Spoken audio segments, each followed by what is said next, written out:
Muy buenos días a todos. Nos encontramos hoy con el abogado Daniel Lopera. Él es abogado de la Universidad de Medellín, especialista en Derecho Procesal de la Universidad de Antioquia, magíster en Derecho de la Universidad EIFIT.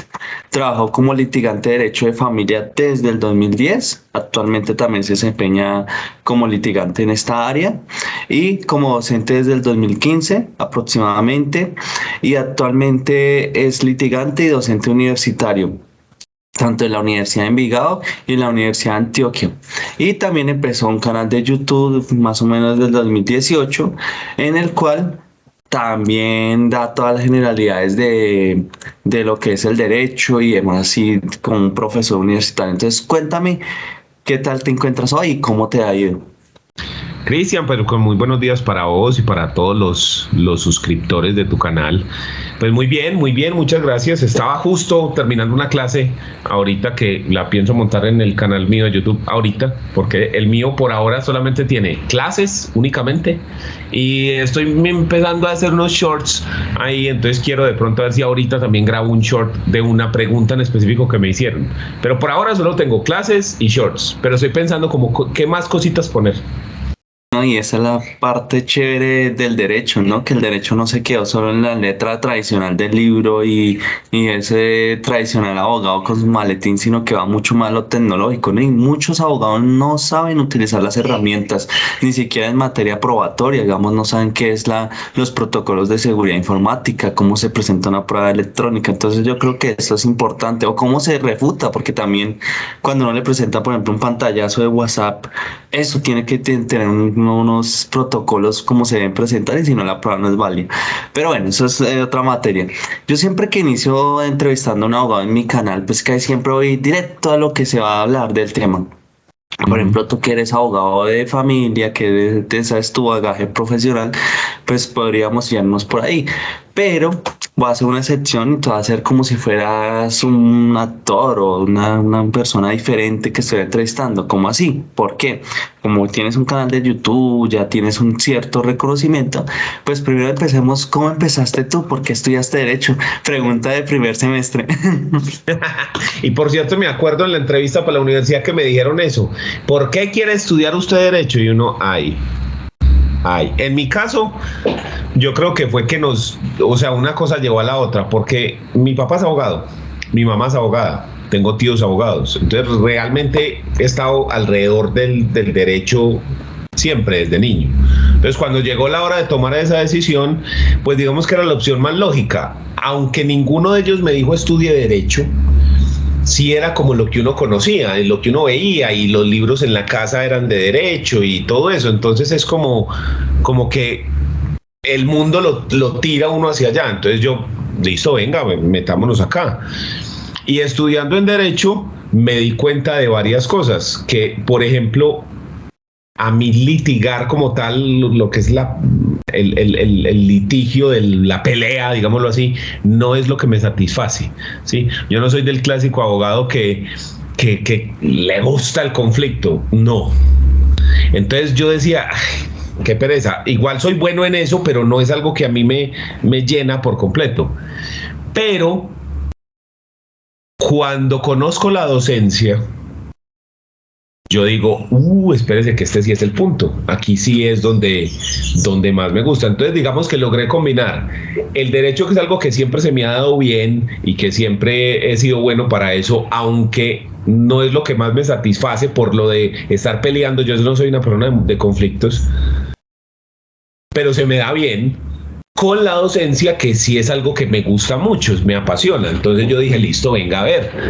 Y luego después, ¿cómo surge lo de YouTube? Porque en una clase en la Universidad de Envigado eran solo 5 estudiantes, y entonces esas clases se llamaban cursos dirigidos, y esos cursos tenían la posibilidad de que hubiera encuentros sincrónicos a la misma vez el profesor con los estudiantes, o asincrónicos.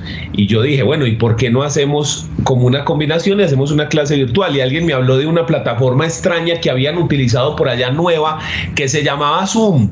Y yo, Zoom, sí, ven y yo te enseño cómo se maneja. Eso no lo manejaba nadie, y luego después pues se comió el mundo, ¿cierto? Claro.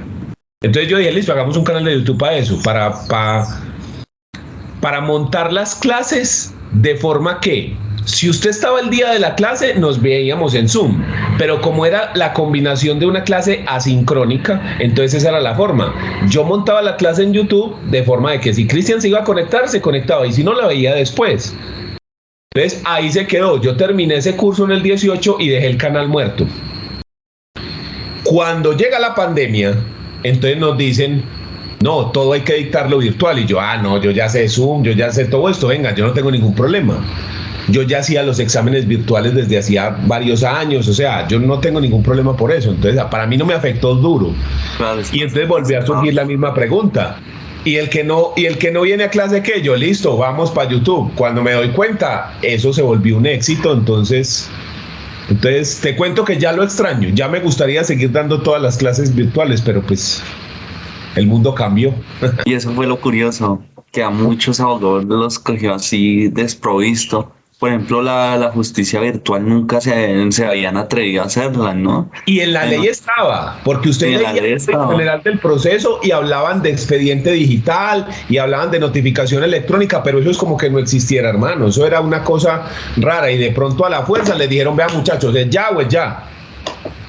¿Y tú qué crees? ¿Que nosotros los abogados es por tradición o porque es que somos tan conservadores? Pero yo no creo que sea de los abogados, yo creo que es de todo el mundo. O sea, las personas por naturaleza son reacios al cambio. Entonces, cuando vos venís haciendo algo de una manera y se genera un cambio, eso genera rupturas y genera conflictos y genera una cantidad de cosas que es apenas lógico. O sea, pensá en esto. En la primera parte del siglo XX, cuando inicia el siglo XX, todo el mundo utilizaba caballos, ¿sí?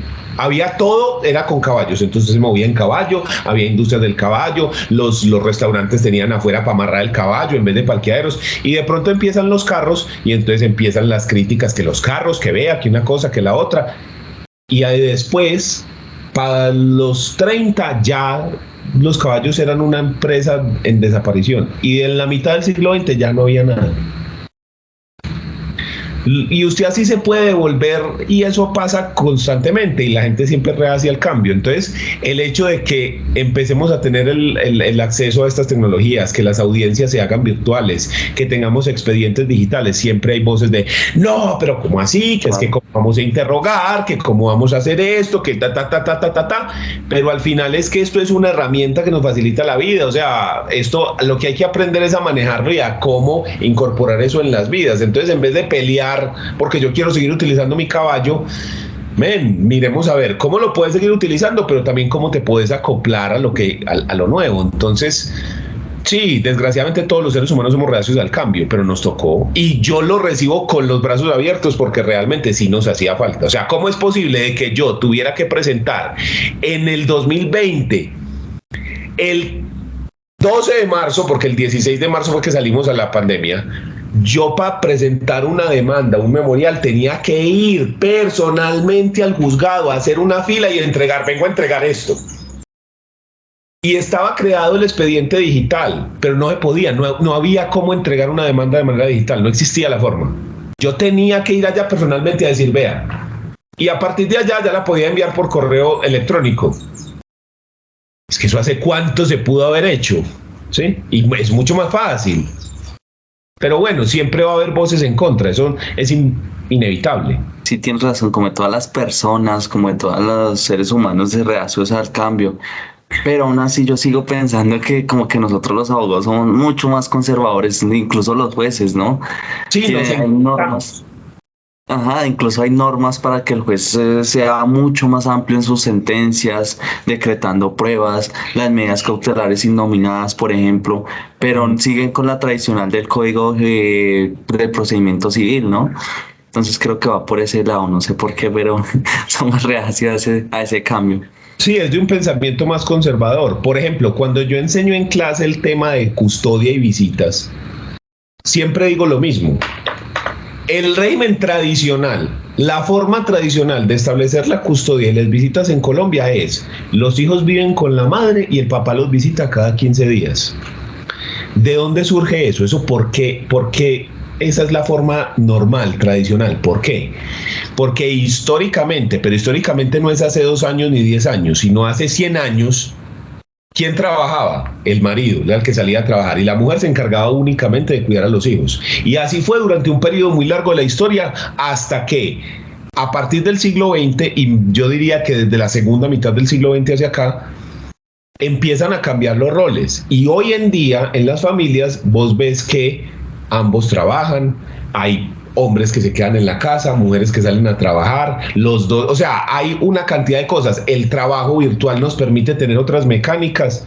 Entonces, si hoy en día esos roles ya han desaparecido o se han transformado en otras cosas, ya no tenemos esa distinción tan grande entre el oficio del hombre y el oficio de la mujer, los dos hacen lo mismo. A ver, ¿por qué seguimos diciendo que los hijos viven con la mamá y el papá los visita cada 15 días? ¿Sí? El Código de Infancia y Adolescencia dice, hay que buscar el bienestar del menor. Listo, miremos de los dos papás quién ofrece mayor bienestar. No el que tiene más plata, mayor bienestar de manera holística. Quién tiene más tiempo disponible, en fin. ¿Cuál de los dos? Y ese es el que vive con los papás, pero así no es. La forma tradicional es esa. Entonces, sí somos más conservadores y más pegados y más reacios a hacer cambios, pero eso tiene que darse el cambio generacional para que haya el cambio, porque si la persona no cambia, si yo me quedo ahí, ¿en qué momento cambia el derecho? Cuando yo salga y entre otro nuevo. Claro que sí. Bueno, ahora pasemos a la pregunta, ¿cómo te ha ido como profesor? O sea, no solo desde lo virtual, desde tu canal de YouTube, que incluso eres como un maestro virtual para diferentes, no solo de la institución donde trabajas, sino de muchos abogados, me incluyo. ¿Tú cómo ves la profesión del maestro y la responsabilidad que tiene sobre el estudiante, ¿no? O sobre la academia. ¿Tú qué opinas de ello? A ver, cuando uno habla de ser maestro, de ser profesor, tenés varias cosas. Lo primero es que a vos te están pagando una institución por dictar un contenido, ¿sí? Por enseñar unos temas específicos. Entonces a vos te dan un pensum y te dicen, ve, necesito que dictes esto que está acá. Entonces, si yo lo reduzco solamente a eso, la función del profesor es transmitir un conocimiento de A a B. Pero resulta que todos, vos y yo, hemos sido estudiantes y hemos tenido profesores muy buenos y profesores muy malos, ¿sí? Profesores que uno dice, no entiendo nada. Y en todos los niveles. Yo, estando en la maestría, vi un módulo que se llamaba Análisis Económico del Derecho, que es una escuela del derecho que utiliza conceptos de economía aplicados al derecho. Súper interesante, una cosa, una berraquera. Y me da una profesora, hermano. Men, yo no entendía ni siquiera cuando se presentó. ¿Cómo era que no me acuerdo el nombre? O sea, una cosa, un desastre. Y yo decía, ¿cómo voy a ganar este módulo por... Ay, pero ¿cómo voy a hacer para sacar esto? Yo a esta señora no le entiendo nada. ¿Qué me tocó hacer? Estudiar a mí. Entonces yo me metí a YouTube, que es mi herramienta favorita, y empiezo y pongo análisis económico del derecho y busco unas conferencias de un señor peruano que se llama Alfredo Boulard. Y tiene como 2 o 3 conferencias en YouTube espectaculares y yo, con que esto es, y busco otras cosas y empiezo a aprender yo mismo lo que me debió haber enseñado ella. Pero entonces, ¿todo esto a qué me llevó? Que yo trato, en la medida de lo posible, de recordar por qué era que yo quería a este profesor y por qué era que no me gustaba este. Y trato de utilizar eso para mis clases. Por ejemplo, yo intento que el lenguaje que yo utilizo sea un lenguaje lo más claro posible y no que sea un lenguaje excesivamente técnico. Porque estoy seguro que tanto vos como yo hemos leído una sentencia de la Corte Constitucional o de la Corte Suprema donde uno lee un párrafo y uno dice, ¿qué fue lo que dijo aquí? Yo es que soy muy bruto, o es que esto no está en español, o qué es lo que pasa aquí, porque no entiendo nada. Y no ha tocado leerlo 2 y 3 veces, ¿sí o no? ¿Por qué pasa eso? Sin mencionarlo de lo latín, ¿no? Sí, porque también me ha tocado en latín y uno dice, bueno, ya viene la traducción y no hay. Y uno, pero... O la teoría pura del derecho de Kelsen. Uno coge ese libro y lee un párrafo y uno dice... ¿Qué dice aquí, por Dios? Yo me acuerdo que para medio entender el 10% me tocó poner un audiolibro a la misma vez que lo leía, para poder escucharlo y verlo, y aún así entendí para el 10%. Entonces yo dije, no, lo primero que hay que hacer es utilizar un lenguaje que sea asequible, porque es que a la persona a la que yo le estoy dictando no es abogado. Entonces ese es el primer punto. Entonces yo trato de que sea claro. El segundo punto que yo identifiqué: yo siempre he estado muy en contra de la forma como se enseña el derecho en Colombia. Porque es que el derecho tiene que ser más práctico, al menos en el nivel de pregrado, y menos teórico. Entonces, cada vez que uno pone esta discusión, siempre sale la voz de: ¡ay, no, pero cómo vamos a formar técnicos en derecho! A ver, los médicos son técnicos de biología y nadie dice nada. ¿Estamos? Entonces, primero, desbanquemos ese mito. ¿Qué importa que desarrollemos un técnico del derecho? Es que, a ver, cuando Cristian me paga la matrícula para derecho, Cristian me está pagando ¿para qué? Porque Cristian quiere ser abogado. Sí, pero ¿para qué? ¿Para qué Cristian quiere ser abogado? La mayoría lo que quiere es litigar o ser juez. ¿Sí o no? Defender a otra persona en el juzgado o decidir los conflictos de otras personas. Entonces, cuando yo te enseño a vos algo, yo debería decirte ¿para qué te sirve esto que te estoy enseñando? Te estoy enseñando un concepto, vamos a decir, el derecho de acción y el derecho de contradicción. El derecho de acción es un derecho que implica... Espérese, ¿esto para qué es? ¿Usted para qué va a utilizar este conocimiento? ¿Para qué? ¿Cómo lo vas a utilizar en tu vida? ¿Sí?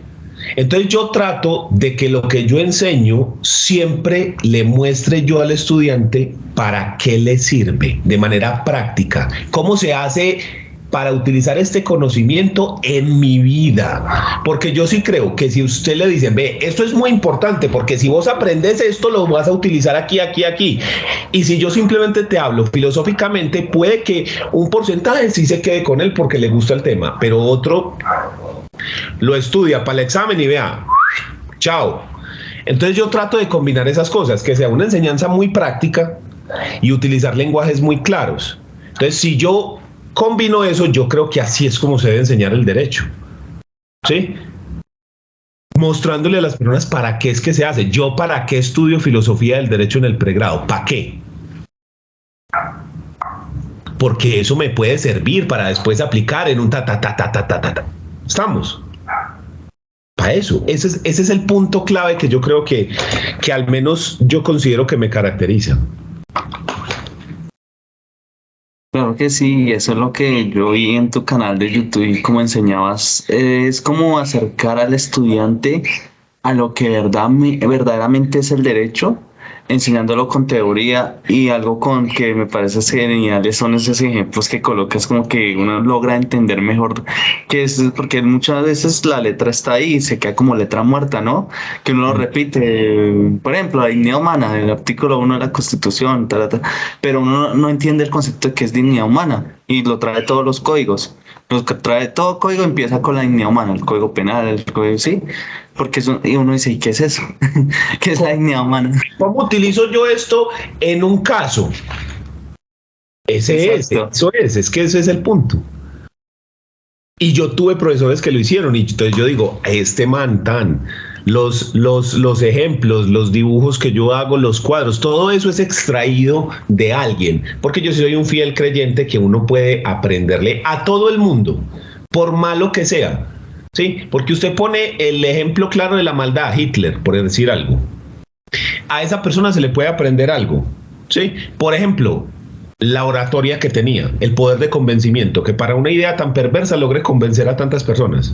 ¿Sí me entendés? Y con una imagen que no da nada, porque si vos miras las imágenes de los líderes mundiales, de todo, desde los países, las empresas y todo, muchas veces la imagen es muy importante. La gente le gusta a alguien que tenga cierto perfil, y en cambio ser un señor ahí con una carita así como de nada, ¿sí o no? Entonces usted dice, de esta persona puedo aprender esto.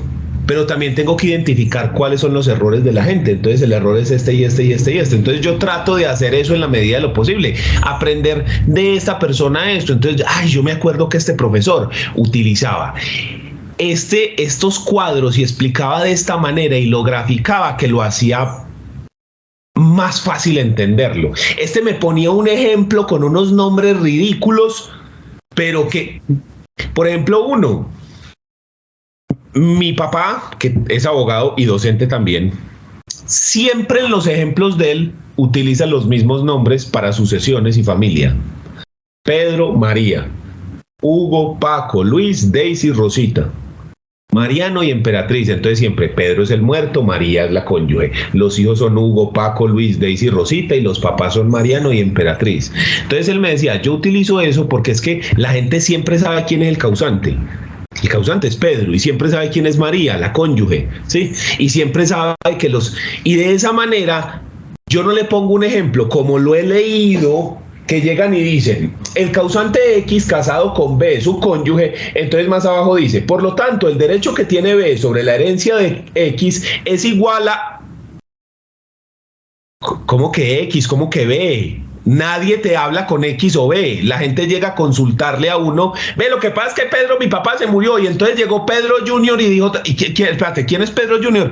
Mi hermano. Ah, ok. Y tu hermano fue el que se murió, ¿cierto? No, el que se murió fue el otro hermano diferente que se llama Alberto. Ese tipo de cosas. Entonces, yo creo que al uno utilizar eso, lo de la vida y cómo le resuelve uno realmente los conflictos, que es como la gente le cuenta la historia, tratarlo de volverlo así en la clase, pues creo yo que hace que la gente lo entienda, y siempre he recibido buenos comentarios. ¿Qué tenemos acá? Yo puedo utilizar cualquier medio de prueba si la ley no me dice exactamente cómo se prueba. Pero todas las pruebas que yo vaya a presentar tienen que cumplir con los 4 requisitos. Con uno solo sale. No funciona. Con uno solo. ¿Listo?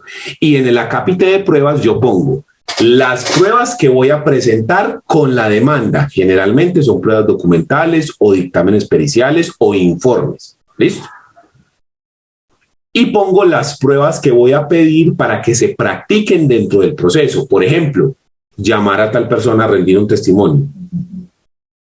Hacer una inspección judicial tal día.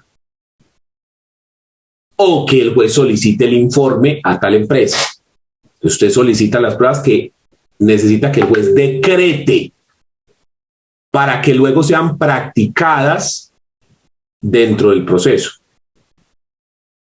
Y le presenta las pruebas para que el juez le acepte que ya están presentadas. No hay que decretarlas porque ya están presentadas. ¿Listo? Bueno, ahora entremos un poquito al detalle de tu canal de YouTube. Ahora sí hablemos específicamente de ello. Tú me contabas que lo iniciaste para las clases que tenías y demás. ¿Cómo te ha ido? ¿Qué comentarios, qué aprendizajes te ha dejado esto de esta herramienta tecnológica que además se puede monetizar y demás?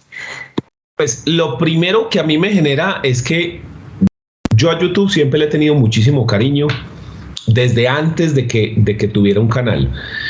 Porque para mí fue un súper invento, porque a mí siempre me ha gustado mucho la televisión, pero no de sentarme como un imbécil ahí a perder la vida, sino me gustan mucho, por ejemplo, Discovery Channel, Animal Planet, porque me gusta aprender cosas nuevas. Pero no siempre en Discovery Channel están dando lo que a uno le gusta. O no siempre en Animal Planet están mostrando alguna cosa que a uno le gusta. Y llegan los comerciales y... Bueno. Entonces, cuando yo conozco YouTube, me doy cuenta de que es como ver televisión, pero lo que yo quiero, cuando yo lo quiero, en el momento que lo quiero y sin propagandas. Estamos hablando antes de que sacaran los anuncios, pues, de YouTube, ¿cierto? Entonces, a mí me fascinó y realmente... Vos podés meter casi cualquier cosa y hay un video de alguien hablando de eso. Vos te querés ir de vacaciones, hombre, ¿qué habrá para hacer en Hoyo Rico, Antioquia? Y hay algún video de algún man hablando de alguna vaina allá. Hombre, a mí me gustaría saber cómo se hace un punto de cruz. Hay un man o una muchacha explicando esa vaina, ¿sí? Entonces yo dije, esto es una maravilla, esto es una belleza. Entonces siempre me gustó mucho consumir YouTube, para entretenimiento o para aprender. Yo quiero saber cómo se hace, por ejemplo, hoy quisiera saber cómo se hace una torta de banano. Torta de banano. Y ahí me sale la receta, taco todo, ¿sí o no? Y hasta de un chef con 3 estrellas Michelin seguro. Entonces me pareció maravilloso. Entonces yo me meto ahí porque yo quiero hacer parte de esta comunidad. Pero lo que te dije, yo empecé simplemente para que el estudiante que no podía ir a clase tuviera a dónde mirar si no podía asistir a la clase. Entonces se generó solo eso. Yo lo generaba, yo creía que era un repositorio solo para eso. Yo dije, pero ¿quién va a buscar un canal? Fuera de eso, que mi canal se llama con mi nombre completo, como el tuyo, básicamente. Entonces, o sea, ¿cuándo? No, nada, que la gente lo... Cuando empiezo yo a ver un montón de reproducciones y me empiezan a dejar comentarios, muchas gracias, excelente docente, ojalá mi profesor hubiera sido usted en la universidad. Le aprendí a usted en este video más que lo que le aprendí a mi profesor en todo un semestre de no sé qué. Me salvaste los exámenes de si sé cuándo. Y empiezo yo a decir, hombre, pero es que esto sí lo está viendo gente diferente a mis estudiantes. Y empiezan una cantidad de comentarios maravillosos de personas, lo que te digo, diciéndome excelente, qué pedagogía, qué manera de explicar tan clara, muchas gracias, saludos desde Barranquilla, desde Bogotá, no, pues una cantidad de cosas. Entonces empieza uno como a no creerse el asunto y empiezan y esa cantidad de comentarios que simplemente pues le hinchan a uno el pecho, ¿cierto?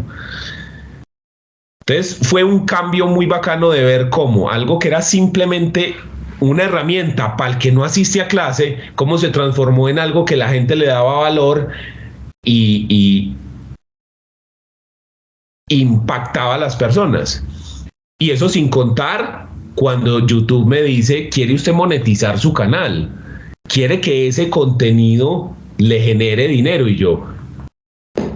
hombre, pues si me vas a pagar pues por lo que ya me pagaron, porque a mí me pagan por dar la clase, pues yo ni corto ni perezoso, ¿cierto? Venga a ver. Y cuando me llega el primer cheque de YouTube, pues cheque no, consignación, fue como, o sea, es que si era de verdad, o sea, no era un mito urbano, sí es cierto. Y ahí es cuando empieza uno a decir, hombre, ¿cómo será Shakira que sacó una canción y en 2 horas tenía 50 millones de reproducciones? ¿Cómo será el chequecito de ella? Ay, qué bueno. ¿Sí o no? Porque todos hemos pensado lo mismo. ¿Cómo será este man que tiene 50 millones de suscriptores?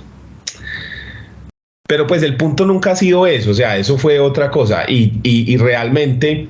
me gusta mucho porque tengo ahí un repositorio de una cantidad de conocimiento, como vos que, o sea, tenés una cantidad de entrevistas con un montón de personas de diferentes ámbitos y lo que vos decías, entrevistas a una persona y de un momento a otro vos la pones por amor al arte, porque sos un seguidor de esa persona, porque te gusta, cuando de pronto 1000 reproducciones, 2000, 3000, hombre, pero es que a la gente le interesa esto, venga, trabajemos, ¿sí o no?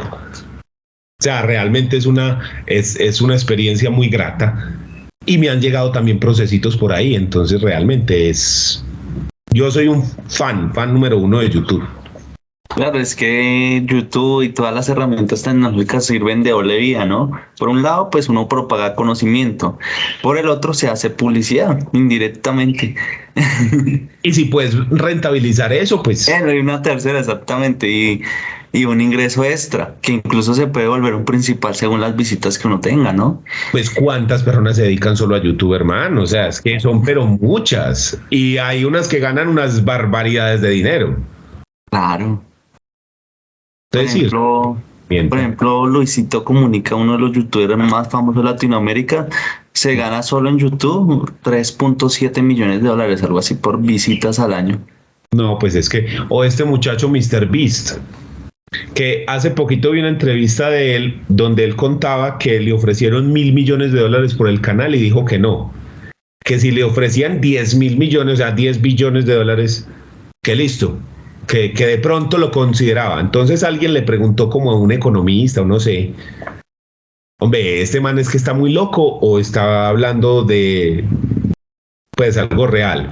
Y entonces el man llegó y hacía un montón de cálculos, no ves, si calculas el revenue y no sé qué, por eso de cuánto, el número de suscriptores, lo que el man gana, y hasta que el man decía, sí, o sea, realmente sí es un precio como, sí es viable, 10 billones de dólares, 10 mil millones de dólares, sí. Sí, eso es más o menos lo que vale el canal de él. Yo decía, 10 mil millones de dólares, ¿qué es esta ridiculez? O sea, es que esa plataforma mueve unas cosas que uno no se imagina. Y también no solo vayamos a YouTube, sino por ejemplo los gamers. Sí, Por no. ejemplo, por ejemplo, Egan Bernal, que fue campeón del Tour de Francia, le pagaron como 700 millones.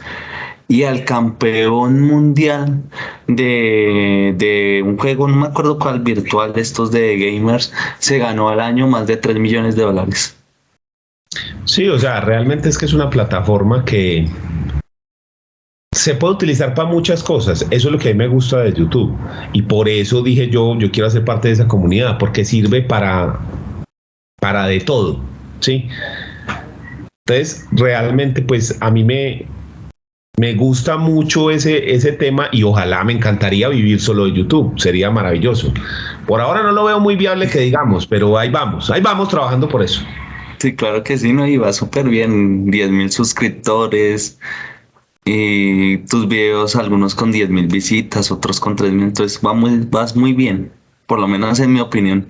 No soy experto en el tema. Pues es que yo no estoy haciendo pendejadas, no me estoy echando ninguna cosa encima ni haciendo ninguna vaina rara, estoy hablando de derecho y es una clase, agentes, escuchan a veces las preguntas de las personas. Sí, entonces yo digo, ¿qué tal que yo hiciera videos pensando en producir contenido? Entonces ahí es cuando yo digo, ¿será que me equivoqué de carrera o qué?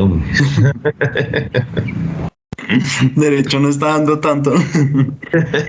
Sí, es que hay unas cosas en ese mundo que son muy bárbaras, Mari. Que sí.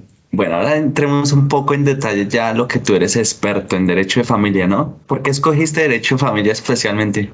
¿Por tu padre o fue algo más? Sí y no, es decir, mi papá se dedica al derecho de familia, pero no fue eso porque volvemos a lo mismo, él nunca me dijo métete en este punto, sino que cuando uno empieza a estudiar derecho empiezas a ver penal, civil, laboral, administrativo.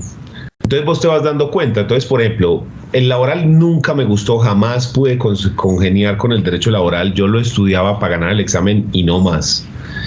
Penal, teóricamente, siempre me pareció muy interesante, muy bacano, teóricamente. Pero cuando eso lo trasladamos a la realidad, me parece desastroso. Porque en nuestro país se presentan unas cosas muy, o sea, que no tienen explicación más allá del derecho y que realmente rompen con todo. Y no es el clásico de vas a defender a un culpable. No son ese tipo de cosas. Son cosas como, por ejemplo, esta. Luis Alfredo Garavito. Lo condenaron por violar y matar a 200 niños y le metieron como, ¿cuántos años fue? Como 30.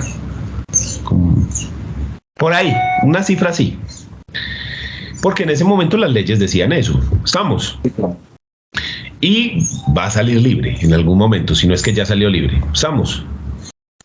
Pero en cambio, este man Rafael Uribe Noguera, el del caso de la muchacha Juliana Zamboní en Bogotá, que fue una niña, le metieron 57 años de cárcel.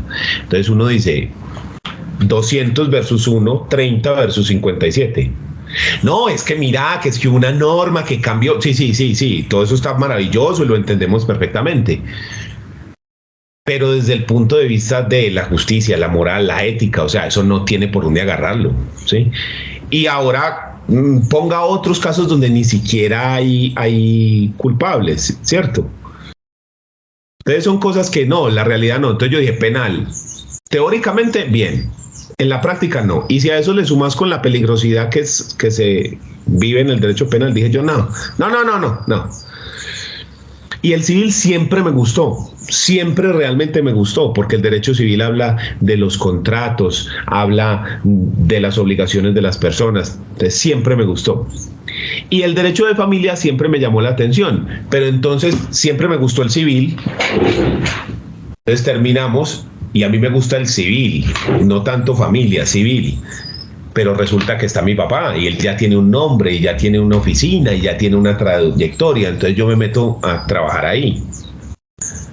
Y entonces ahí lo que se llevan son casos de familia. Y entonces eso hace parte del civil también, y entonces a mí me gusta y soy muy bueno en eso y siempre me fue muy bien en esas materias. Y se le va abriendo a uno ese camino por ahí, y entonces te van buscando por ahí y te buscan para dar una clase de...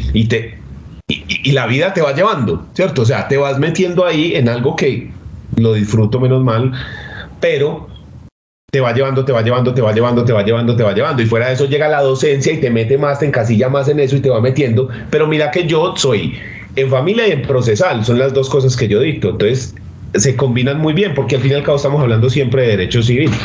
Entonces siempre fue por ahí, fue por ese lado. Más que una decisión consciente, me llevó la vida allá. Y si tú tuvieras que definir el derecho de familia, ¿qué es? ¿En qué consiste el derecho de familia? El derecho de familia yo lo defino como el conjunto de normas que regulan a los integrantes de la familia, las relaciones y las obligaciones entre ellos y las relaciones y obligaciones entre ellos y la sociedad y el Estado. Entonces lo primero que usted tiene que ver en derecho de familia es que es una familia. Y si a eso utilizamos las sentencias de la Corte que han dicho que el concepto de familia es dinámico, que depende de la sociedad, de un fenómeno social, que familia puede ser una persona o pueden ser un cúmulo de personas, desde la familia nuclear clásica, papá, mamá, hijos, hasta otras personas, incluso con las cuales no se tiene parentesco, ¿sí? Incluso con animales.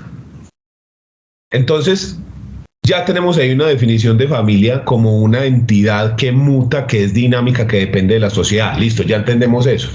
Y entonces, ¿para qué sirve este derecho? Para regular las relaciones entre esta gente, entre ellos y el Estado y la sociedad. Listo, entonces cogemos esta entidad mutable y dependiendo de cada caso vamos aplicando reglas acá. Y esto nos regula un montón de cosas, ¿cierto? Porque eso hay una cantidad de conflictos que se pueden generar. Eso es el derecho de familia. ¿Y cuál es la idea? Al final, ¿para qué sirve esto? Para intentar mantener una convivencia pacífica. Y realmente ese es el fin del derecho en general. O sea, ¿para qué es que sirve el derecho? El derecho sirve para mantener una convivencia pacífica. ¿De qué manera? Desde que la gente vive en sociedad se generan conflictos. ¿Cómo se resolvían los conflictos en la antigüedad? Con la fuerza. Nos matábamos.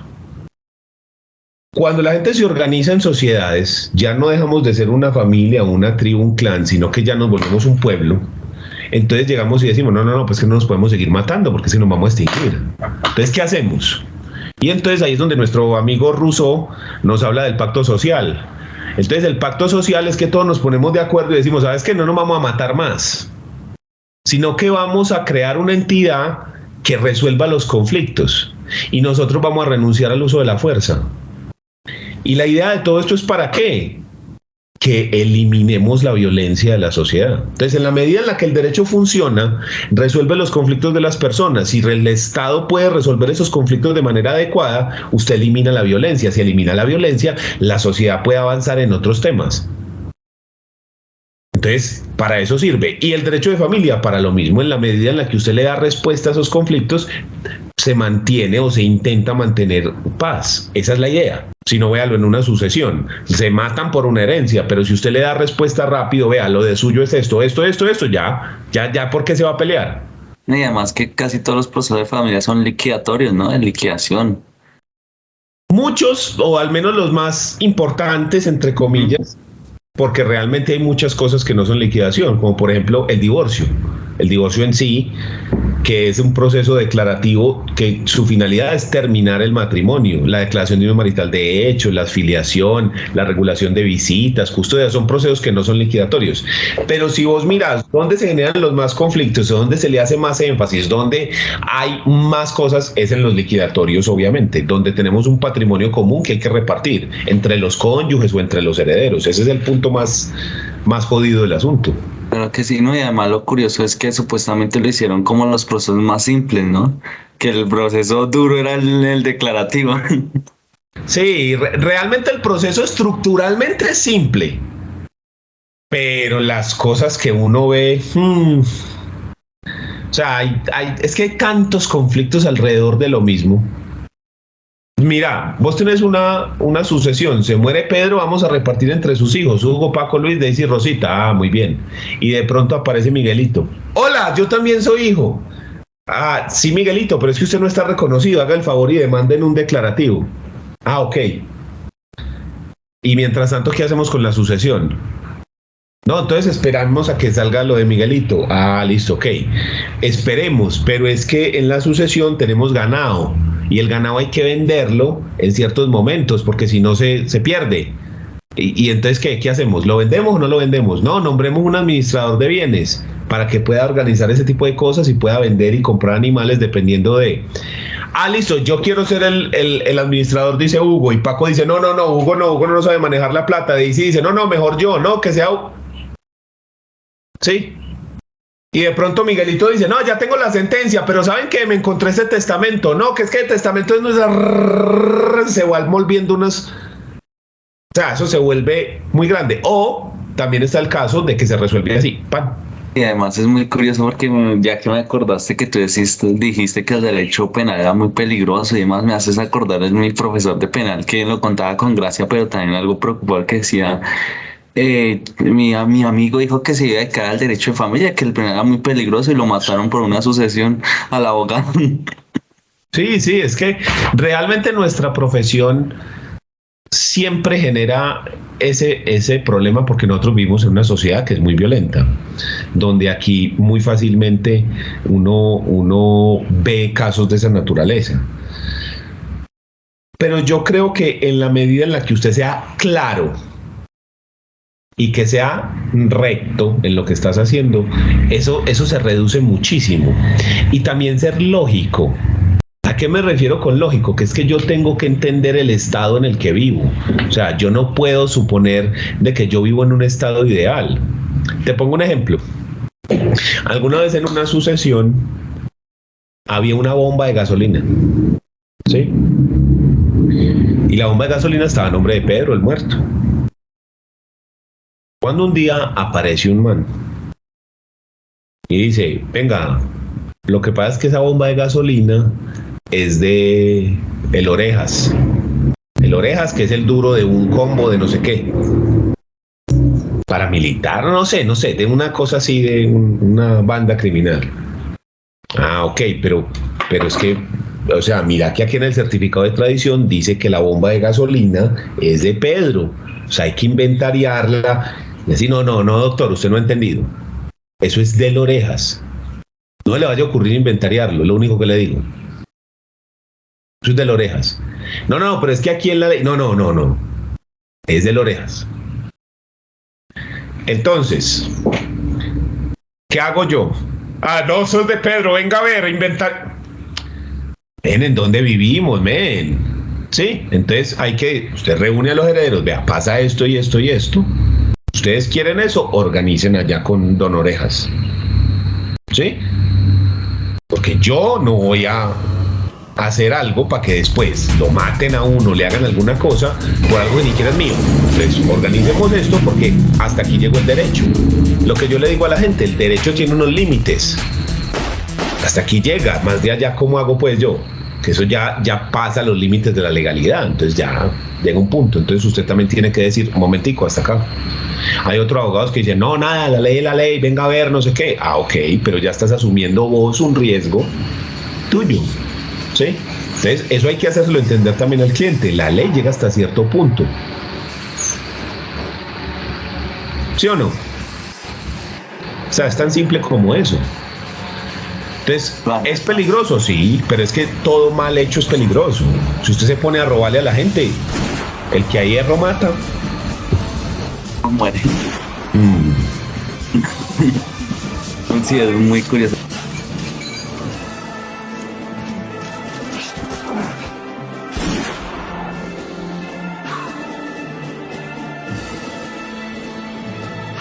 Hablemos ahora un poquito de los procesos de familia, cuáles son como los más distintivos y las características de cada uno, así muy rápidamente.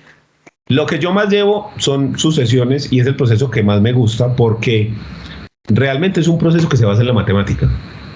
Entonces es un proceso donde la percepción de justicia, la percepción de esto no es correcto, esto sí o esto debería ser así, se reduce mucho, porque siempre en un proceso al final queda la idea de esto sí es lo justo, así sí debieron haber sido las cosas, este juez sí está actuando correctamente. No le habrán metido plata, no habrá habido corrupción, no habrá... Siempre por... Mira el caso Colmenares. Bien famoso, ¿sí o no? Y esa decisión siempre... Pues tanto que hasta documental en Netflix le sacaron. Estamos. En cambio, la sucesión, para mí al menos, es un proceso que sufre menos de eso. Siempre va a haber eso, pero sufre menos. ¿Por qué? Porque tenemos unas reglas que nos hablan de una distribución matemática. Tenemos 1.000 millones para repartir entre 5 hijos de a 200 para cada uno, punto. ¿Sí? Ya la clave es cómo repartimos eso, pero las reglas son muy matemáticas, muy exactas, venga, repartir esto de esta forma entre estas personas. ¿Por qué? Mírelo acá descrito. Entonces, se quita mucho ese componente emocional y quedamos con un componente más matemático, más científico, si lo querés poner de esa manera. Pero siempre va a haber ese componente. Entonces, la sucesión, yo diría que es el proceso al que yo más me dedico y el que más me gusta por eso, porque eliminamos todo ese componente que está por fuera de la exactitud de la matemática, ¿cierto? Porque entonces ahí es que si sí hizo, que si no hizo, que si sí lo pudo probar, que si no. En cambio aquí es, vea, hay 3 pesos para repartir entre tantas personas, la división es tanto. Fácil. Estamos. Pero indudablemente el proceso más común en familia en Colombia, yo creo que son los alimentos, y lo digo sin temor a equivocarme.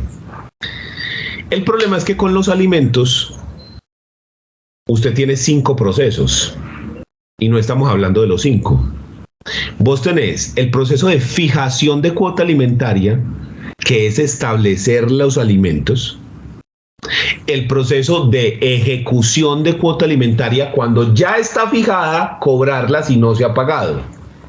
Pero adicional tenés el de aumento de cuota, disminución de cuota o exoneración de cuota. Los 2 más comunes tienen que ser el ejecutivo y el de fijación de cuota alimentaria. Porque nosotros tenemos una sociedad en la que es muy común, por ejemplo, circunstancias como la paternidad irresponsable. ¿A qué me refiero con esto? El embarazo adolescente, los embarazos no deseados, ¿sí? O simplemente las personas que se casan sin saber lo que están haciendo, tienen hijos, se divorcian, pero ¿y los hijos qué? Porque con esos, de esos no te puedes divorciar. Entonces, ¿ahí qué? Entonces yo estoy seguro, si no me sorprendería mucho, que el proceso más común en familia es los alimentos. Si no es, sería una súper sorpresa para mí. Sobre todo fijación y ejecución. Y esos procesos tienen dentro de ellos sus particularidades. Por ejemplo, para fijarla, la gente piensa que por su nombre solamente es la comida. Que esa es una pelea que yo siempre he tenido. ¿Por qué lo llamamos alimentos? Es que no es solo alimentos.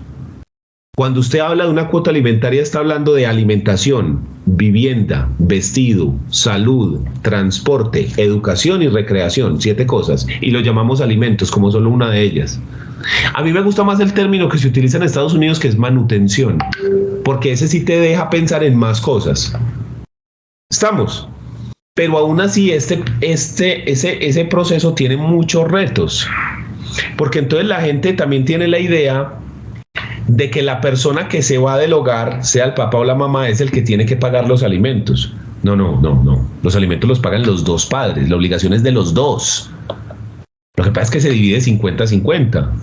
Y quien no está es el que hay que fijarle la cuota, porque él es el que tiene que pagar. El que sí está, el que vive con los hijos, esa persona ya lo está pagando, está él ejerciendo los gastos así, entonces el otro tiene que pagarle, pero para que se cumpla con los gastos. Entonces ahí hay sí, o sea, es un proceso que es bien jodido, porque usted tiene que romper una cantidad de barreras mentales que tiene la persona y una cantidad de preconcepciones. Lo que te decía, que los alimentos solo son comida, que los alimentos solo los paga el que se va de la casa, que el alimento usted se lo está pagando al otro cónyuge para que se lo mecatee. No, eso es usted se lo está dando a él para que él pague lo otro. Entonces tiene la obligación, si usted le está dando la plata al otro, el otro tiene la obligación de pagar el colegio, de pagar el transporte, de pagar el vestido, de pagar la salud, de pagar pero también se puede hacer que usted lo pague directamente. Por ejemplo, usted se va a hacer cargo de los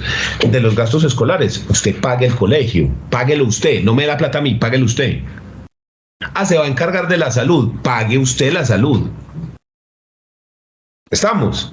Entonces hay que romper con todo eso y se vuelve muy, muy complejo porque lo que te digo, la gente tiene una cantidad de concepciones falsas en la cabeza. Por ejemplo, no paga alimentos, entonces no le dejo ver a los hijos. No, eso son dos cosas diferentes. Las visitas es otra vaina. Usted no puede negar las visitas por el no pago de alimentos. Eso no se puede. Porque usted está haciendo algo mal y la otra persona también está haciendo algo mal. Pero son dos cosas diferentes. ¿Sí? Es como decir, usted no me pagó, entonces te mato. No, o sea, ninguna, o sea, está mal que no me pagues, pero está todavía más mal que no hagas, o sea, no, son cosas diferentes. Y eso la gente lo tiene como metido en el imaginario público. Yo creo que también influenciado por los medios de comunicación que muchas veces desinforman y que salen con unas cosas que uno se queda como, sí, entonces es un reto, pero indudablemente lo más común son los alimentos. Y a eso yo creo que en un segundo lugar digno, meritorio de una medalla, o al menos de una mención, yo creo que está el divorcio. El proceso de divorcio, porque aunque hoy en día ya la gente no se casa tanto como antes, la gran mayoría de los matrimonios se acaban. Mira, te cuento una anécdota. Yo no conocía ninguna familia cercana que yo las hubiera visto que hubieran llevado toda la vida casados, sino hasta que ya era un hombre adulto, que ya tenía más de 18 años, con una familia de un amigo. De resto nunca, ni en la mía, porque mis papás son separados, yo no los conocí casados, ni que nunca jamás. O sea, eso era algo súper normal, ¿cierto? Y yo siempre me he hecho la pregunta, porque uno lleva muchos divorcios, ¿por qué pasan esas cosas? Y una de las razones que yo he encontrado es porque la gente no sabe lo que está haciendo cuando se va a casar. Sí, mira que muchas personas tienen una mala concepción del matrimonio, lo ven como una cosa muy mala. No, que es que el que no mata lo desfigura, que el matrimonio es lo peor, que no sé qué. No, el matrimonio es una figura. Lo que pasa es que la gente se mete allá sin saber qué es lo que está haciendo. Yo te digo a vos, Cristian, montemos un negocio, présteme 50 millones, yo pongo 50 millones y vamos a montar un negocio en un centro comercial nuevo que están haciendo en Cali. Y usted ahí mismo me dice, sí, claro que sí. No, usted dice, no, un momentico, espérese a ver, venga, en un centro comercial, ¿dónde queda ese centro comercial? Allá eso sí está bueno, ese centro comercial sí irá a pegar, es que es nuevo, mire que hay tantos centros comerciales que los montan y no va nadie. Venga, ¿qué es lo que vamos a vender? Si hay un mercado para eso, no tenemos una competencia muy tesa. Venga, de pronto los gastos no son muy altos, ¿cuánto vale esto? ¿Cuánto le podemos sacar de rentabilidad? ¿Cuántas personas tenemos que pagar? O sea, se empiezan a hacer una cantidad de análisis, de estudios de mercado, de una cantidad de cosas, y no es una decisión que se toma así. En cambio, yo llego, me arrodillo así a la persona, ¡ay, sí! Espérate, pero ¿dónde vamos a vivir? ¿De qué? Si nos da para pagar los gastos. Taque. Es que usted está haciendo lo mismo, usted está montando un negocio. Ese es un punto, la gente no sabe lo que está haciendo. Entonces, claro, después llegan matrimonios traumáticos que generan soluciones más traumáticas aún, y no, el matrimonio es lo peor. No, papi, es que te metiste como no era, no entendiste las reglas del juego, pasó esto, y entonces claro que te fue mal, pero es que si desde el principio empezó la cosa jodida, es que ni siquiera sabías lo que estabas haciendo. Claro, pues obvio, ¿cómo no te ves mal? También lo hacen, se casan que para arreglar la situación sentimental, que están como mal, eso y eso es peor. Sí, no, es que tuvimos hijos y nos tocó, perdón. Perdón, no, estamos muy mal. Es que vamos a ver si de pronto ya casados y perdón, estamos muy mal económicamente vos y yo. Entonces vamos a montar este negocio sacando más plata y más esfuerzo para ver si así. No, sin hacer estudios de mercado, sin analizar bien la idea, sin que, ¿qué va a pasar? Vamos a quebrar más. ¿Estamos? No, pero es que esto ya está muy analizado, esto ya le hicimos estudios de mercado, esto es una idea que vamos a la segura. Listo, muy bien. ¿Sí? Y usted sabe que usted tiene la mitad del negocio, yo sé que yo tengo la mitad, usted sabe que usted tiene que contribuir, yo tengo que contribuir. Estamos. Entonces, si estamos los dos en la misma tónica, el matrimonio funciona, si no, no funciona. Si no, no funciona, se acaba. Sí, y eso es lo que a mí me ha mostrado la experiencia. Entonces, yo creo que ese está también ahí en el top. Y obvio, pues la liquidación de sociedad conyugal que va de la mano con el divorcio. Entonces, yo creo que... Piensan que es un mismo proceso, ¿no? Muchas personas. Sí, esa es la otra. Entonces, la gente dice, divorcio y liquidación es una sola cosa. Y usted le tiene que explicar, no. Son dos cosas diferentes. Tanto que usted puede hacer una en juzgado y la otra en notaría. Tanto que yo como abogado le cobro diferente por los dos. Yo le puedo hacer solo el divorcio y le cobro una cosa, y solo la liquidación y le cobro una cosa, o le llevo las dos y le cobro diferente por este y por este, o se lo empaqueto todo y le digo por las dos. Tanto. Todo eso es cosas que usted tiene que siempre explicar a las personas, porque hay unas concepciones muy erradas en derecho de familia. Pero eso hace parte del reto, y como yo soy docente, pues a mí no me duele explicar, yo no tengo problema, a mí lo disfruto antes. Bueno, ahora entremos un poquito a lo especial para ya darle continuidad a cada proceso. Entonces hablemos un poquito de los alimentos. ¿Cómo se cobran y a qué edad se pueden cobrar y qué personas tienen el derecho de cobrar, ¿no? Porque acordemos que no solo son los hijos, sino también los padres. Entonces cuéntenos un poquito sobre este tema. Mira, con los alimentos ocurren varias cosas. La primera es, desde el momento en el que se genera la filiación, es decir, que se establece el parentesco entre dos personas, pero no solamente el parentesco de consanguinidad de padres e hijos, sino también el parentesco de afinidad entre cónyuges, se genera la obligación alimentaria. Es decir, ¿desde qué momento se tiene obligación alimentaria? Desde el momento en el que se genera la afiliación o desde el momento en el que se genera el parentesco de afinidad, o sea, desde el matrimonio, la unión marital de hecho, o desde que se es padre e hijo. ¿Por qué? ¿Por qué pasa esto? Porque si vos te metes al Código Civil colombiano, en el artículo 411 del Código Civil, se establece que se le deben alimentos a unas personas en específico. Ahí es donde está la regulación de los alimentos. ¿Estamos? ¿Y a quién nos dice el Código en el artículo 411 que hay que pagarle alimentos? Nos dice que se le debe alimentos. Véalo acá. Entonces aquí está, 411, titulares del derecho a alimentos. Entonces dice, se deben alimentos primero al cónyuge, véalo acá. Y aquí hay que entender cónyuge y compañero permanente, los dos. ¿Listo? Segundo, a los descendientes. Tercero, a los ascendientes. Cuarto, a cargo del cónyuge culpable, divorciado, separado, sin culpa. O sea, del cónyuge culpable al inocente. Quinto, a los hijos naturales, esto es a los hijos, pues, los hijos extramatrimoniales, o sea, descendientes también, a los hijos adoptivos, a los padres adoptantes, a los hermanos y al que hizo una donación cuantiosa. Entonces ahí tenemos que realmente a quién se le deben alimentos. A los descendientes, a los ascendientes, a los hermanos y al cónyuge. A esas 4 personas se le den alimentos en Colombia. ¿Listo? ¿Desde qué momento se genera la obligación? ¿Desde el momento en el que se genera el parentesco? No. Ese es uno de los principales errores. Yo no le debo alimentos a mi hijo por el solo hecho de ser mi hijo. No, eso es falso.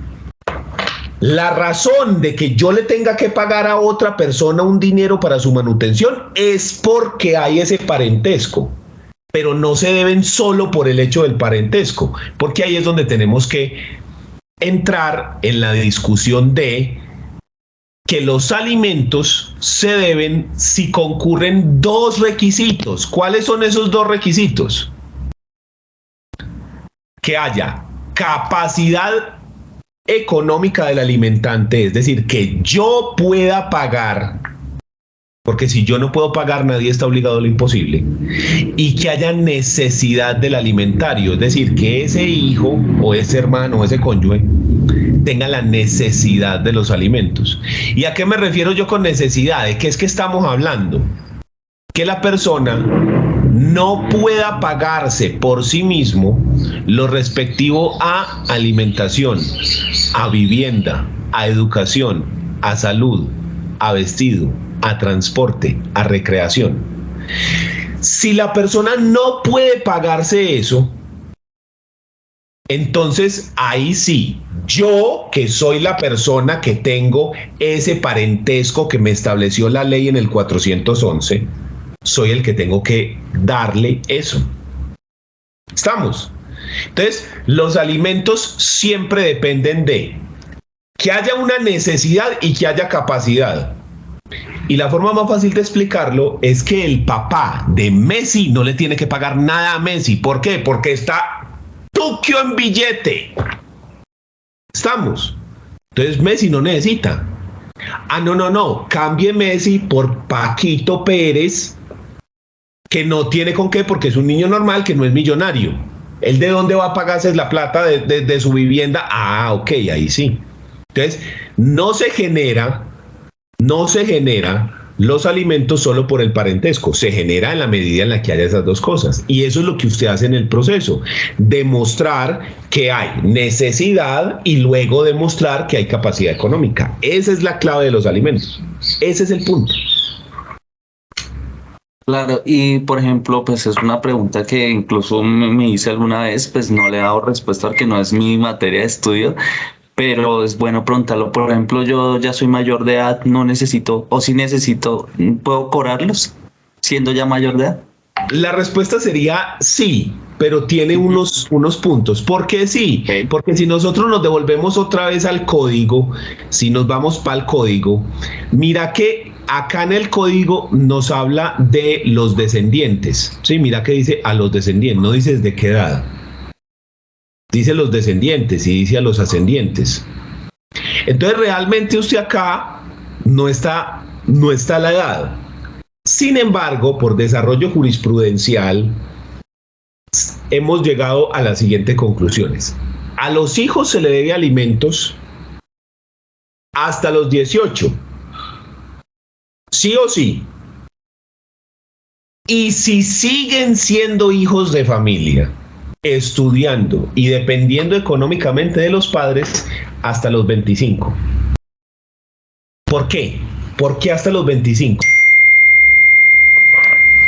La idea de los alimentos es pagarle a la persona que no se los puede proveer por sí mismos. Porque un niño no se los puede proveer, porque esa persona está en formación, porque esa persona todavía no tiene las herramientas ni los mecanismos para poder salir a trabajar y ganarse su sustento. ¿Estamos? Entonces, nosotros decimos que los niños se transforman en hombres, o los jóvenes se transforman en hombres a los 18, como si usted llegara a los 18 y ahí mismo subiera de nivel, sí, ¡pam! Y ya, o sea, ya. Pero resulta que a los 18 usted apenas terminó el colegio. Sí, las personas terminan el colegio entre los 16 y los 19 años. Ese es más o menos el marco de edad. Entonces usted apenas terminó el colegio. Y usted al terminar el colegio todavía no tiene las herramientas suficientes. Usted puede salir a trabajar en un trabajo informal, sí, pero todavía no tenés las herramientas necesarias. Entonces lo que se hizo fue calcular más o menos cuánto se demoraría una persona para terminar una carrera profesional y de esa manera poder ahora sí ya tener todas las herramientas para proveerse su futuro. Entonces se hizo el cálculo, hombre, de los 18 o 19 o incluso 20, pues 5 años de carrera, 25. ¿Sí? Entonces fue más o menos el cálculo que se hizo. De esa forma, usted ya ahora sí tiene todas las herramientas y hágale pues, porque tampoco se trata de alcahuetear.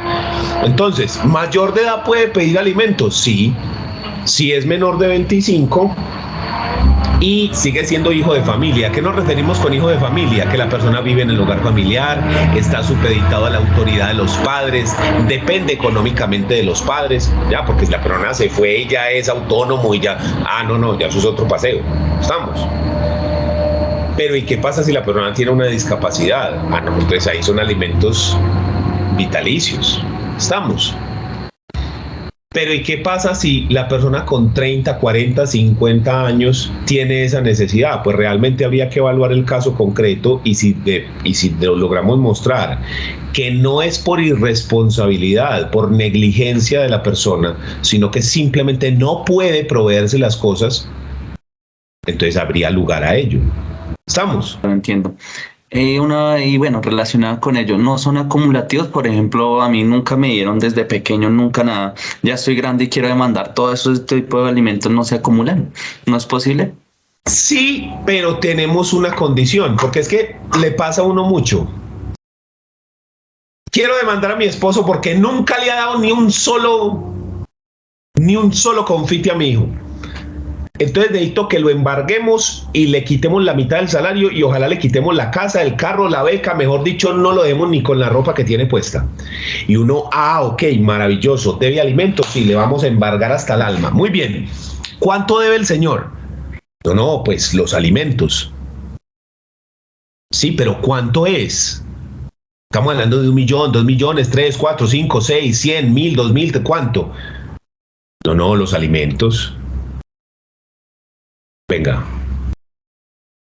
usted fijó los alimentos. ¿Hay una sentencia que diga cuánto hay que pagar? ¿O hicieron un acuerdo donde se dijo que el señor tenía que pagar tanto? ¿O un comisario de familia estableció una cosa? Entonces no hay obligación. Por lo que yo te decía ahorita. La obligación no se genera solo con el parentesco, la obligación se genera con capacidad y necesidad. No, pero es que el niño siempre tuvo necesidad. ¿Y por qué no se demandó entonces?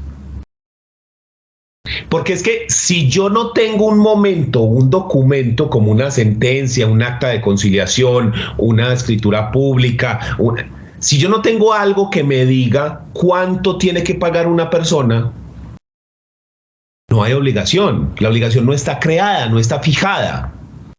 Entonces el problema es eso. Entonces la ley supone que si usted no demandó era porque no tenía necesidad, porque el derecho de acción implica que usted puede demandar, solicitar la intervención del Estado en un proceso. ¿Cuándo? Cuando vos tenés un interés legítimo. En este caso, ¿cuál es el interés legítimo que te permite demandar? Que tenés una necesidad y hay una persona que por ley estaría obligada a pagarte si tenés la necesidad.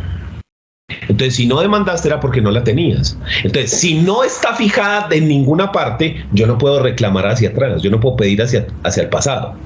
Y ahí tenemos un error. Yo no lo puedo hacer porque la ley no me lo permite, pero sí se debería poder. Porque es que el hecho de que yo no haya demandado en el pasado no quiere decir que la necesidad no existió. Pero la ley dice, no se puede. Yo no puedo demandar hacia atrás. Entonces, ¿qué pasa? Yo demando y establezco los alimentos hoy. Hoy 2 de marzo del 23, yo puedo cobrar de ahí para adelante, pues yo no puedo cobrar hacia atrás. Para mí eso es un error. Para mí eso debería ser modificado por una ley que nos permita establecer hace 10 años cuánto era la necesidad y cuánto se debe hasta ahora. ¿Por qué? Porque esa necesidad tuvo que ser cubrida por alguien. Si esa persona no podía pagar, alguien tuvo que pagar eso. ¿Sí? Y si alguien tuvo que pagar eso, ese patrimonio se disminuyó sin ninguna razón. Entonces es como el enriquecimiento sin causa, pero aquí sería como el empobrecimiento sin causa, porque esa persona no tenía por qué asumir esa obligación al 100%, cuando había otra que sí la podía asumir. Ahí tenemos una parte de negligencia, porque si usted la está asumiendo y se está empobreciendo, usted tiene que reclamar la plata. Estamos. Pero muchas veces no es negligencia, sino ignorancia. Entonces nos basamos en que la ignorancia de la ley no sirve. No, hay que ser más humano con eso, porque es que hay personas que no conocen la ley, no porque no quieren ni porque no les da la gana, sino porque no pueden. ¿Sí? Que no saben ni leer, por ejemplo. También hay que... Exacto. Entonces, ¿usted cómo va a decir? Es que la ignorancia de la ley no sirve con una persona que ni siquiera sabe qué es la ley. Estamos. Entonces, para mí ahí sí deberíamos hacer una modificación en ese aspecto. Pero hoy en día, la pregunta que vos me hiciste, no, yo no puedo cobrar cosas que no estén fijadas. Ahora bien, sí, cuando el niño nació, nosotros hicimos una conciliación y el man quedó debiendo. Ahora sí, le podemos cobrar todo. Porque tienen una ventaja. Todas las deudas prescriben en 3 años. Entonces, si yo te debo a vos 100 millones de pesos, en 3 años ya no te debo nada. Si no me has cobrado, pues si no me has cobrado, porque si me cobraste, se interrumpe el término. Pero entonces, con los menores de edad, como sus derechos son prevalentes y preferentes, la prescripción solo empieza a contar a partir de los 18 años. Entonces, si la persona tiene 18, puede cobrar todos los 18 años de vida, suponiendo que la cuota estuvo fijada en el pasado. ¿Estamos? Y a partir de los 18, tiene 3 años para cobrar. O sea, que a los 21 ya le prescribió todo lo de atrás, pero puede cobrar lo de los 21, lo de los 20, lo de los 19, lo de 3 años hacia atrás. Entonces la pregunta es, ¿se puede cobrar hacia atrás? Sí, siempre y cuando hayan estado fijados. Y no prescriben hasta los 18. ¿Listo? No empieza el término de prescripción.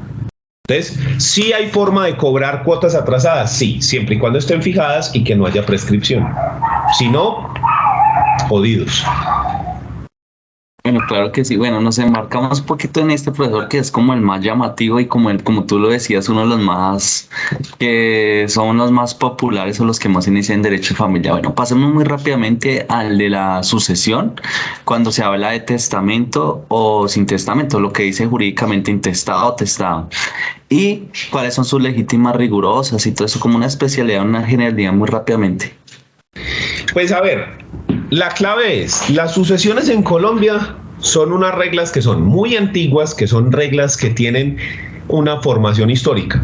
Y entonces en Colombia, usted dice, ¿quién hereda? Si no hay testamento, las personas que heredan son, primero, los descendientes, y ellos excluyen a los demás. Si usted tiene descendiente, la herencia se queda con los descendientes, en partes iguales. No, ¿y qué pasa si no tiene descendientes? Entonces le heredan los ascendientes y el cónyuge, si lo hay.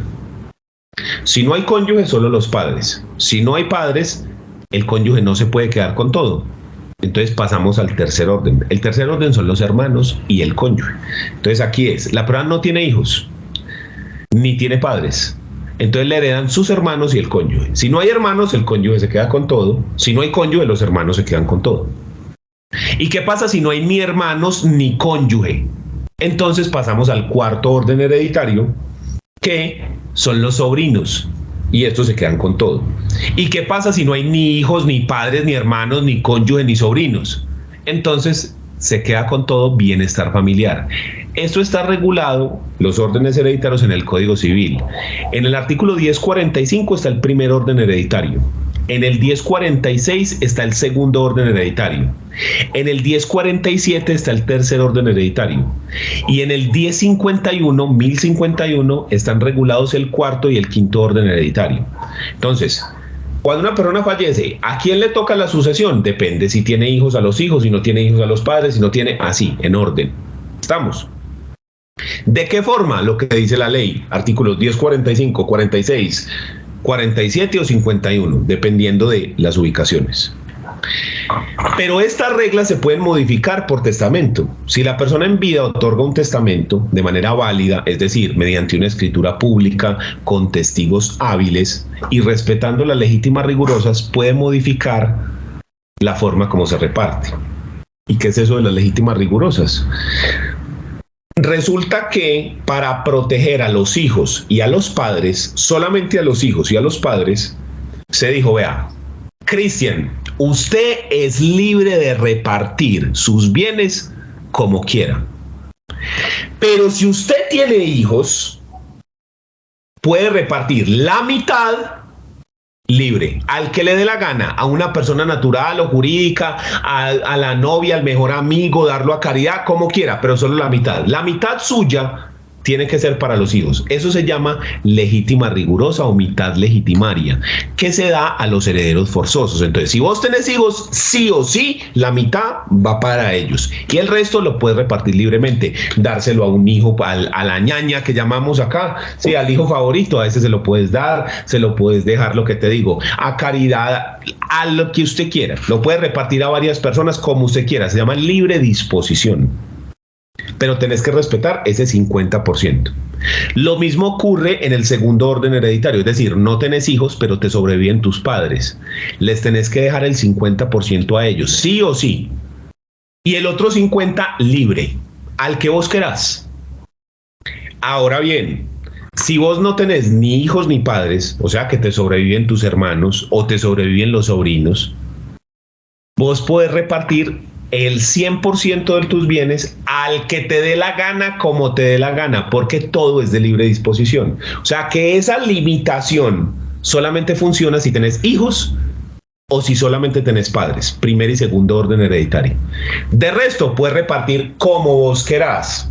Y aquí viene la clásica pregunta. ¿Le puedo dejar al perro? Como yo vi una noticia que en Estados Unidos que le dejaron al perro, le dejaron al gato. No.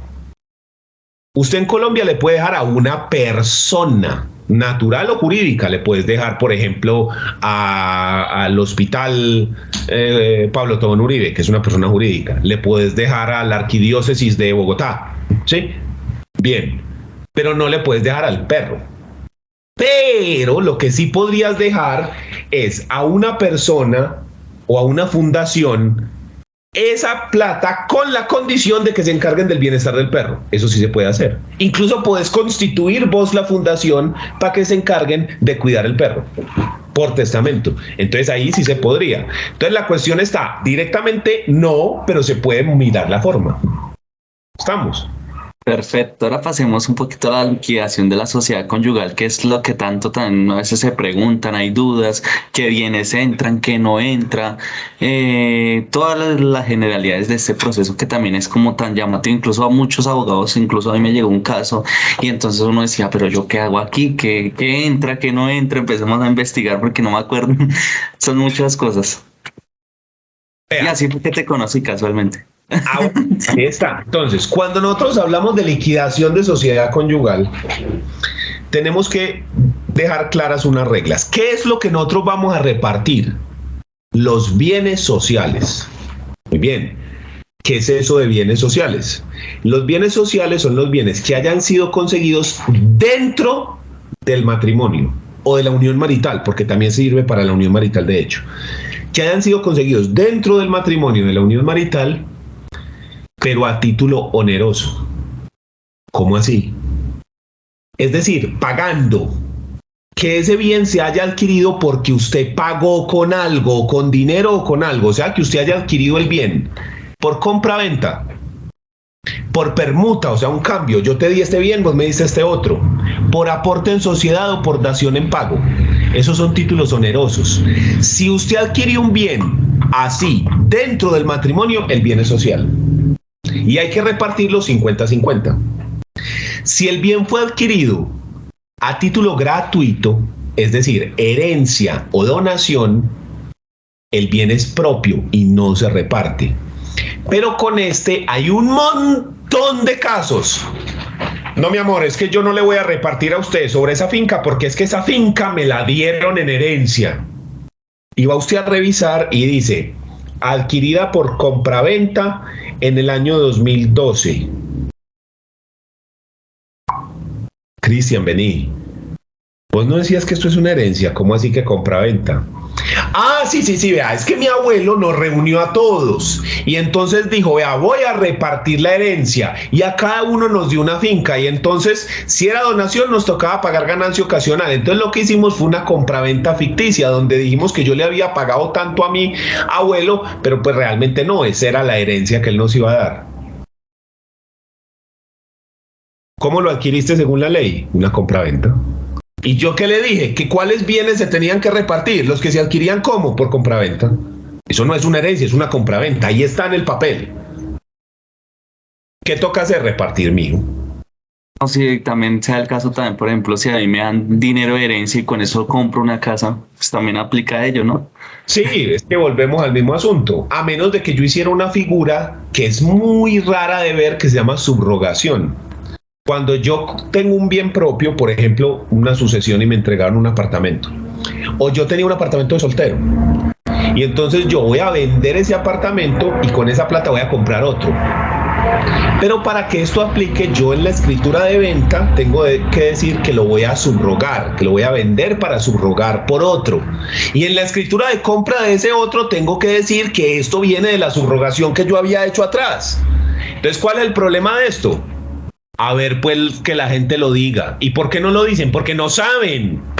Porque no hay nadie que los asesore, y como en Colombia la gente no busca al abogado para asesoría cuando va a hacer algo, sino que lo buscan para asesoría cuando ya metió las patas.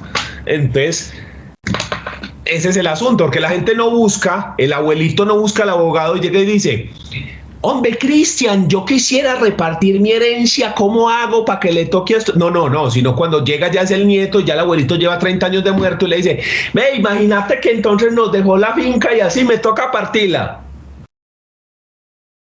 Negro, sí. Sí, te toca partir porque no la adquiriste como era. Pero ¿cómo así? No, papi, mire, aquí dice.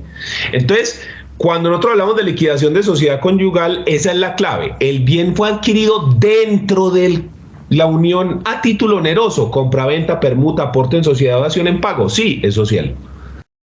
No, fue adquirido a título gratuito, herencia o donación, pero herencia en una sucesión se lo adjudicaron. Entonces es propio. O si usted los adquirió antes del matrimonio. ¿Sí? Y entonces la gente dice: ¿y si yo me gano el baloto qué? Lo primero es que el baloto no te lo están dando por donación, ¿sí? A vos no te están regalando esa plata. ¿Cómo que no? No, momentico. Usted compró un billete. Lo compró. Con ese billete usted compró una posibilidad de que si caía un número, a usted le daban esa plata, pero usted compró el billete, ahí hay una compraventa. Pero es que fue con mi plata. No. Los salarios son sociales, mijo. La plata suya no es suya, es de la sociedad. Entonces, cuando usted compró el billete,